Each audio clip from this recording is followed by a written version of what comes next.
wamuruhije akora uko ashoboye kose ngo amukuze yakoraga umunsi wose ari wakorera yemeraga kuvunika cyane kugira ngo abeho ari kwigiteye agahinda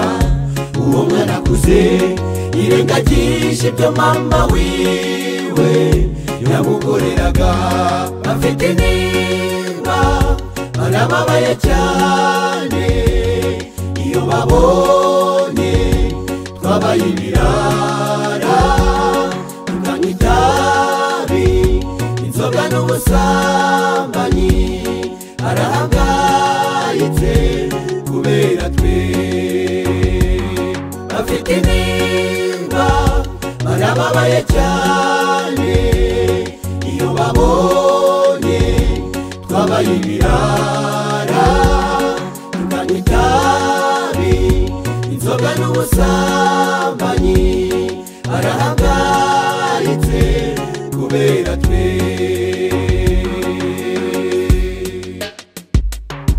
uwo mwana yagize inshuti mbi ziramurarura zimushora mu biyobyabwenge akiri muto byamugize koronike icintekerezo nta cyerekezo cyazaza muri wafite aho gushaka umwami Yesu wamubera inshuti yahisemo inzoga n'uburaya no kunywa urumogi afite nimba barababaye cyane iyo babonye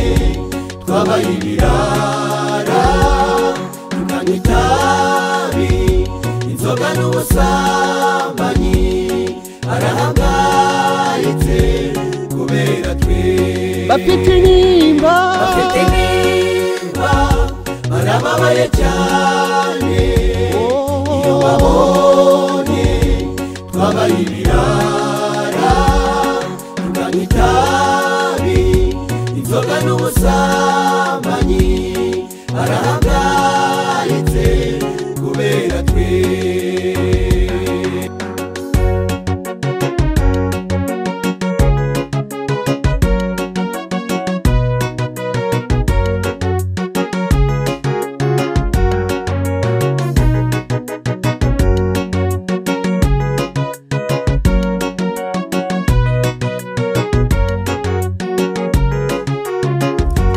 ugihumeka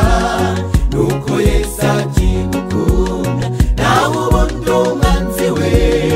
ashaka ko wapfa uhagaze agukoresha ibibi nyuma akakwishima hejuru reka ibiyobyabwenge bitugira amagara mazima reka ibiyobyabwenge ejo hawe hazabe heza reka ibiyobyabwenge Yesu aragukeneye kuba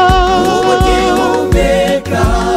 nuko Yesu akigukunda nawe ubundi umwanzi we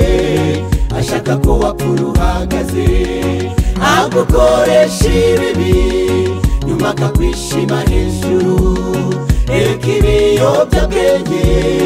bitugira amagara mazima reka ibiyobyabwenge ejo hawe hazabe heza reka ibiyobyabwenge Yesu aragukeneye kuba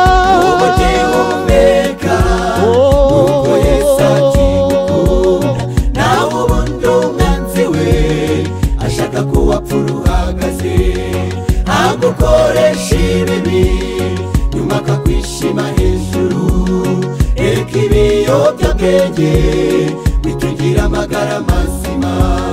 reka ibiyobyabwenge